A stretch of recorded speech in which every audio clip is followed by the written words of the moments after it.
realmente, para mí, García Moreno fue un hombre asombroso por su visión de poder llegar a la provincia. A mí siempre el cine mudo mexicano es heroico y sin embargo es de gran calidad. Ya con más tiempo y con más calma vi que se trataba pues de estas dos películas. Y lo confronté con el librito de Emilio García Riera, entonces que ya hablaba del Puño de Hierro y el Tren Fantasma, de que habían sido filmadas en Orizaba.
Primero, cuando llegó a Orizaba, filmó la película Misterio, de la cual nada más se conserva un rollo que la tenía la familia Villatoro en un closet y por muchos años se conservó ahí. Y ya Marcela Luna, su nieta, ya la depositó en Filmoteca y ahí nos dimos cuenta de su existencia. Entonces, esa fue la carta de presentación de don Gabriel. Encontramos una nota en el periódico Excelsior donde donde reseña la presentación de Misterio ante los miembros del Club Notario. Esto fue en 1920, en julio de 1926 aproximadamente. Y llega en el momento en que se acaba de fundar el Club Rotario. En el Club Rotario son 26 personas las iniciales de ese club, entre ellos estaba el señor Mayer, estaba el señor Olivier, estaba Juanse Gutiérrez y otros más.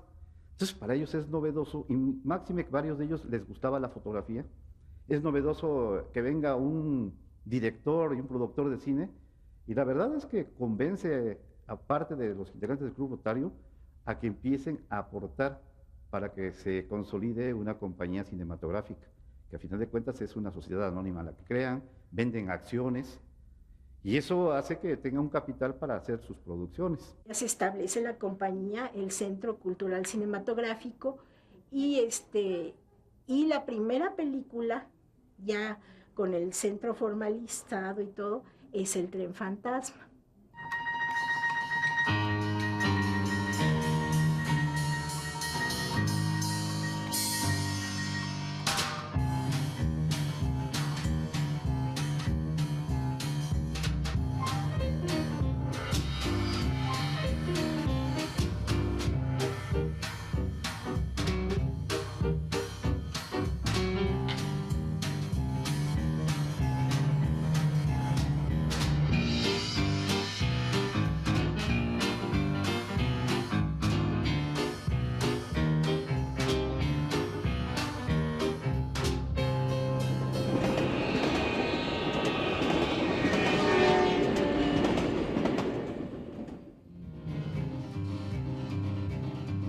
Empezaba a integrarse la influencia del cine americano, principalmente las cuestiones de los western famosos, de los buenos contra los malos, del vaquero indómito que era el enamorado de todas las mujeres. Ese es el cine al cual la gente le gustaba ver. Ya había pasado y se habían desplazado el deseo de ver las acciones revolucionarias, ya no había atención hacia ello.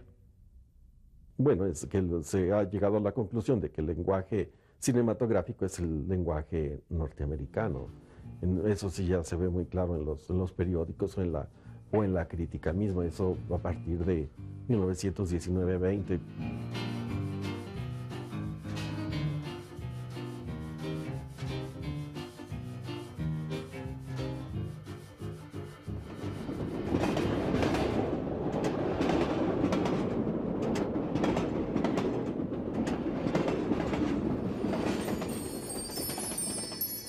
A mí me llama la atención de que es una persona como don Enrique Rivadeneira, que pues, era el jefe de máquinas de estación, tenía una posición pues dentro de la sociedad alta, porque en esa época a las personas que trabajaban en el ferrocarril formaban parte de la élite de la sociedad aquí en nuestra ciudad.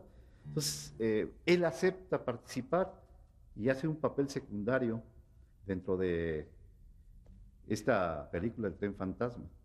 Yo creo que es y sobre todo el niño, ¿no?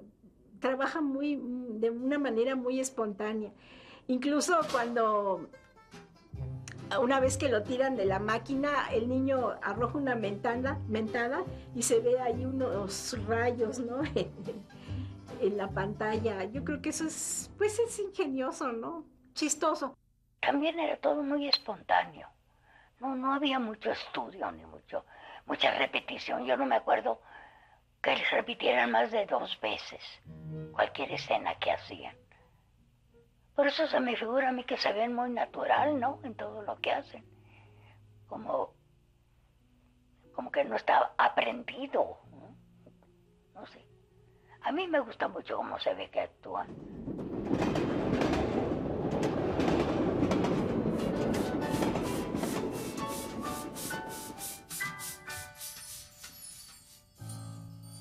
La otra cosa que aprovecha García Moreno al llegar y hacer contacto con la gente del Club Rotario es que ellos son los que convencen a los padres de las señoritas de la ciudad que participan dentro de la película. Y esto fue hecho con doble visión, porque se ahorra pago de actores, se ahorra pago de traslado de personal y aprovecha pues la inocencia y el deseo de las personas de participar. Así fue como porque eran muchachas pues nada más conocidas allá en Orizaba, pero todas eran espontáneas, porque ninguna tenía estudios para artistas. Yo no sabía hasta muy recientemente, ya soy un hombre bastante grande, yo no sabía hasta hace muy pocos años que yo era hijo de una pionera del cine nacional.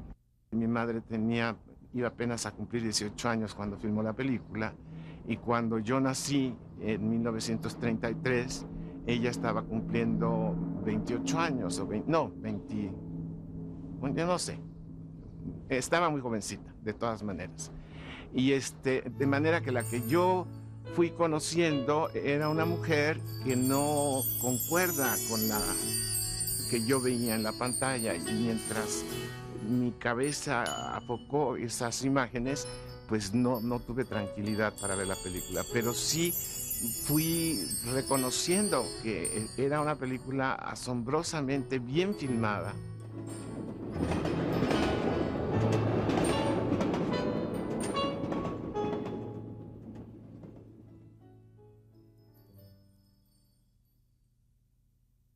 La escena de los toros es porque, de hecho, Manuel de los Ríos es torero. Incluso era una persona muy alta, ¿no? Si se ve que el toro se ve chiquito, era una vaquilla, ¿no? Y él se ve muy alto. Eso, sí era una característica, se ve que era una persona muy alta.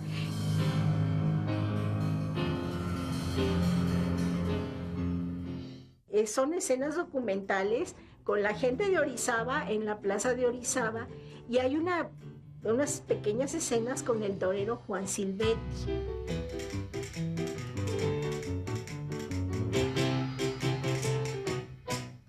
Las grabó García Moreno.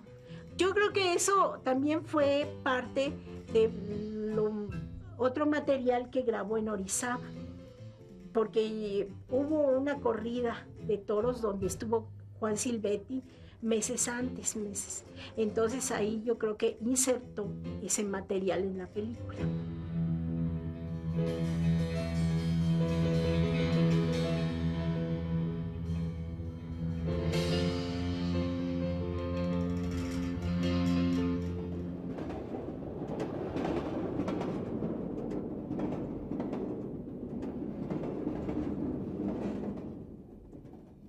Por un anuncio en el periódico, buscando a familiares de García Moreno, ahí nos respondieron y nos dijeron que estaba viva Hortensia Valencia. Se le hizo una entrevista a Hortensia Valencia y a partir de ahí empezaron a salir datos. Y ahí empezó ya mi búsqueda por todo la biografía y el trabajo de García Moreno.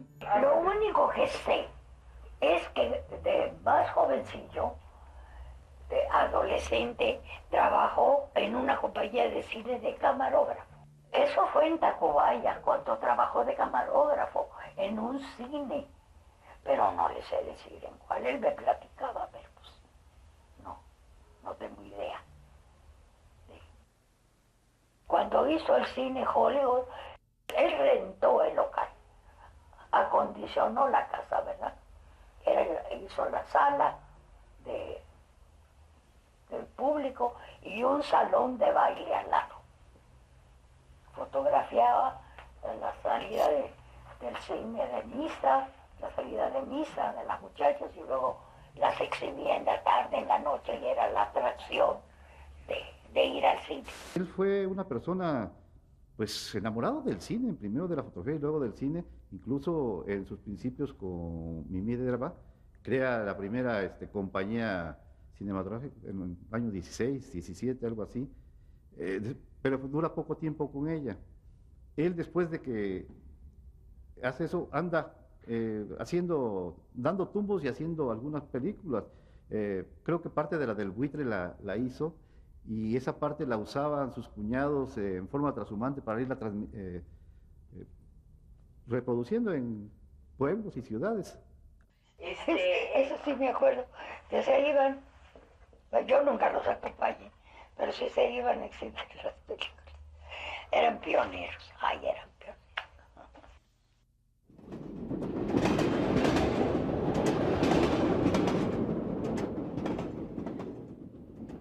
La película se estrenó en Orizaba, después pasó a Veracruz. En la Ciudad de México se estrenó en 11 cines del circuito Granada. Y después fue a Corona, California. Y después, gracias a la investigación de Rogelio Agra Sánchez, ya supimos que se estrenó en Los Ángeles, California, en 1928. En Orizaba se estrenó con Ben-Hur. Y aquí en México, el día del estreno del Tren Fantasma, se estrenó el crucero de Potemkin, o sea, lo que ahora conocemos como el acorazado de Potemkin. Se hizo el Tren Fantasma, ya ve que, bueno, se tuvo una distribución maravillosa. Todavía no me queda muy claro por qué se vino abajo la empresa. Yo creo que no tuvieron el éxito económico esperado. Nada más desapareció. Dejaron de interesarse, como probablemente no produjo bastante. Fue cuando nos fuimos a Hollywood. Sí, había una proyección ya, un deseo de hacer una producción más allá del territorio, una producción que les redituara dinero. Tal vez les haya redituado, pero a lo mejor lo que ocurrió fue que los empresarios de aquí de Orizaba me dijeron no, porque se me hace muy raro que aparezca en manos del señor Mayer años después en una tienda, que es donde la recupera don Aurelio de los Reyes.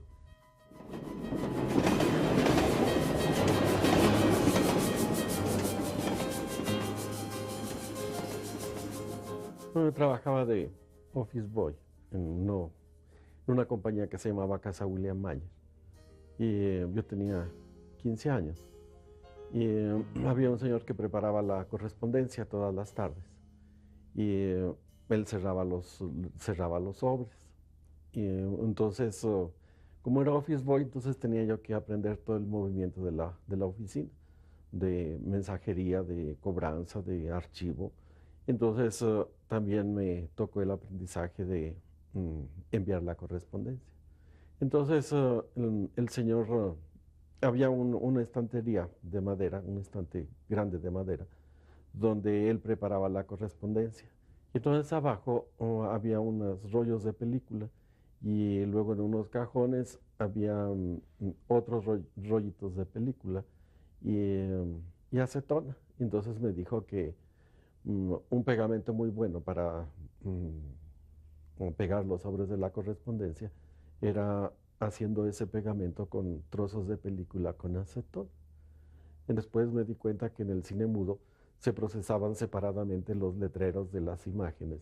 Entonces lo que el señor de la correspondencia estaba destruyendo eran los letreros.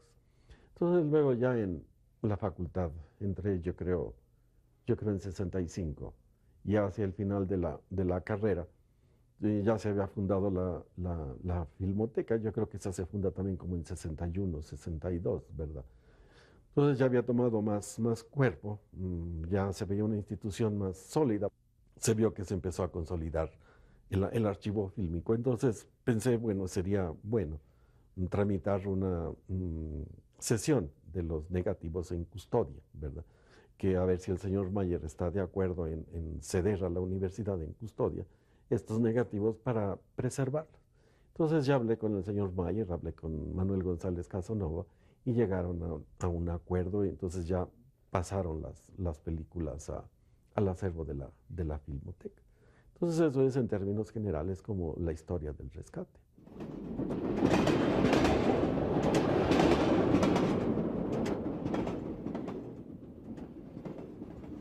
Al estar buscando, encontré en el Archivo General de la Nación una sinopsis del Tren Fantasma, depositada para registrar la obra en 1927. La sinopsis del Tren Fantasma, la leí y vi que no era sinopsis, no, sino que ahí narraba toda la película. Y ahí me di cuenta que más o menos la película sí podía tener coherencia y que me di cuenta que que ahí nada más faltaban los intertítulos que no existían y que faltaba una secuencia.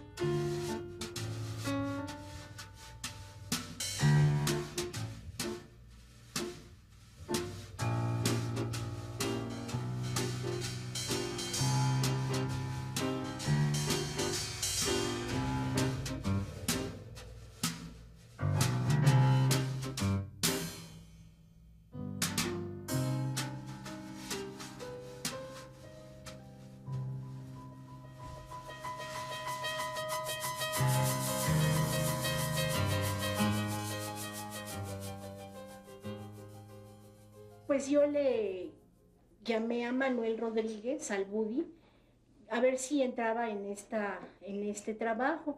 Le dije, bueno, pues nos vamos a ir así a la aventura porque pues no es un trabajo remunerado y vamos a ir a pedir apoyo a Filmoteca. Y él generosamente siempre me dijo que sí. Él trató de reconstruir el espacio en que trabajaba un editor de esa época. O sea, que lo editó a ojo, como se hacía en ese tiempo.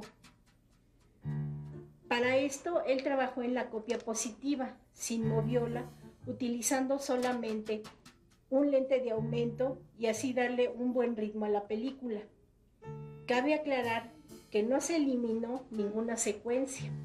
Se puede decir que se utilizó todo el material existente. Pues buscamos por todas partes. Encontramos stills en el archivo de Marcela Luna, o sea, de Carlos Villatoro, y unos del Archivo General de la Nación. pero faltaban unas escenitas. Entonces, digo, bueno, pues entonces de la misma película hay que sacarlo porque ya no existe nada. Y volví a ver toda la película y buscar gestos. Y ahí sacamos 2 fotogramas, y de 2 fotogramas, poniéndole otro encuadre al mismo fotograma, de ahí se sacó la imagen que le diera sentido a lo que dice el guión, ¿no? A partir de la sinopsis, se leía el párrafo y de ahí saqué, se extracta, ¿no?, la idea y se sacan de ahí los intertítulos. De ahí todos los intertítulos y a la vez se tradujeron al inglés. O sea, los intertítulos todos son nuevos.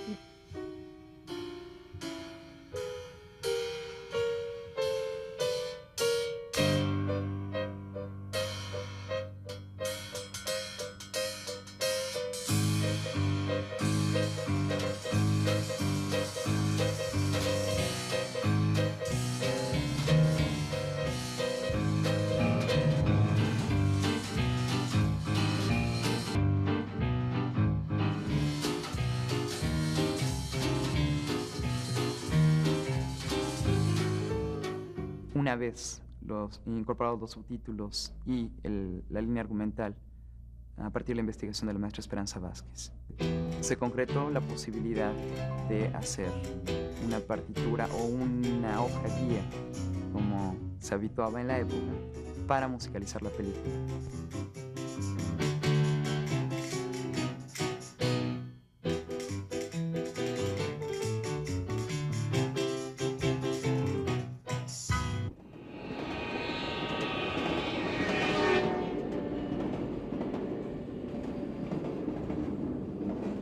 Fue invitado por su hermano para que fuera a trabajar con él a Tijuana y Ensenada.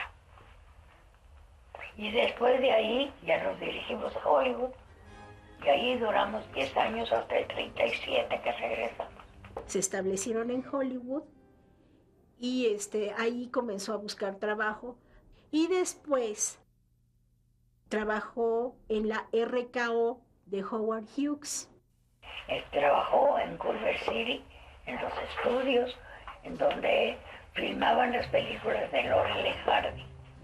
Allí trabajó en el departamento de background y miniatura. Y ya después de eso fue cuando se unió con la Mrs. Craig, que estuvo financiándole la cuestión de colores. Y ese también se terminó, dejaron de aportar con que financiarlo y fue cuando nos venimos a México, en 37.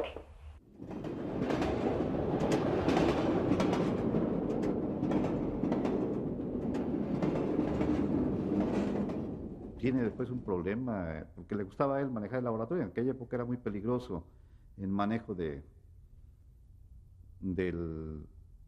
las películas por la nitrocelulosa que se usaba.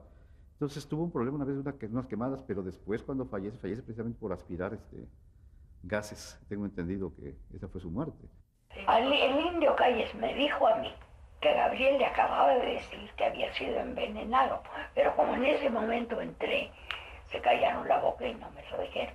Cuando yo se lo dije a su hermano no lo creyó. No se hizo investigación alguna, no se supo, nunca supe. Es todo lo que me enteré, de todo lo que me enteré. ¿Qué le pasó? Yo más bien creo que fue mal atendido. El doctor que lo atendió no supo lo que tenía.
cosa fantástica. Y además es una película que no se baja en ningún momento.